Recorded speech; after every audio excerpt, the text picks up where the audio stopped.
দেখো, আমরা যখন হিস্ট্রি পড়ি, মানে বৈদিক যুগের হিস্ট্রি আমরা পড়লাম, তারপরে আমরা দেখতে পাবো যে 16টা মহাজনপদের উদ্ভব হয়েছিল, তাই তো?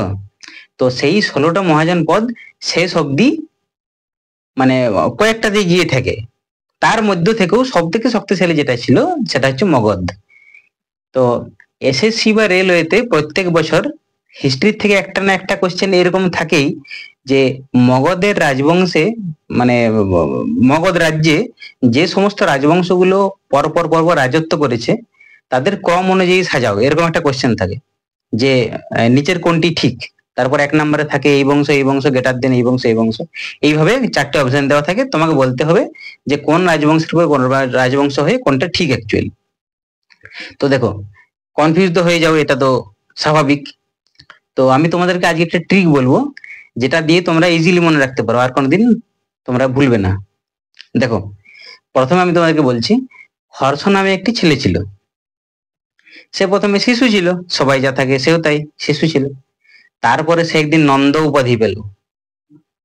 আদিমকালে রাজা মহারাজাদের উপাধি পাওয়া মানে সে বিশাল ব্যাপার। সেও নন্দ উপাধি পেল।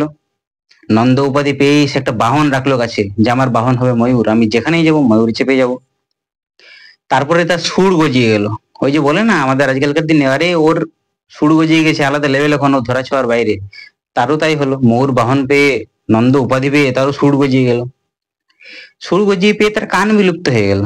মানে লোক এখন কিছু যদি বলে সে শুনতে পায় না, না শোনার ভান করে চলে যায়, আলাদা একটা লেভেল।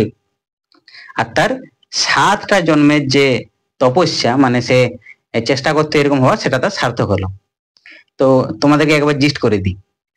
আগে হর্ষ ছেলে ছিল, মানে শিশু ছিল। হর্ষ শিশু ছিল, তারপর সে নন্দ উপাধি পেল, ময়ূর বাহন হলো, তার সুর গজিয়ে গেল, কান বিলুপ্ত হয়ে গেল, 7 জন্মের তার তপস্যা সার্থক হলো। মনে রাখবো কি করে এখান থেকে? দেখো, হর্ষ থেকে হর্ষঙ্ক বংশ। সে প্রথমে শিশু ছিল, শিশু থেকে শিশুনাগ বংশ। তারপর সে নন্দ উপাধি পেল, তার থেকে নন্দ বংশ। তারপর স্যার ময়ূর বাহন হলো, ময়ূর মানে ওখান থেকে মৌর্য বংশ বলতে পারি। তারপর স্যার তার সুর গজিয়ে গেল, মানে শুঙ্গ বংশ। তারপর তার কান বিলুপ্ত হয়ে গেল, মানে কান্ন বংশ। তারপরে তার 7টা জন্মের তপস্যা সার্থক হলো, মানে সাতবাহন বংশ। চলো আরেকবার মনে করিয়ে নি।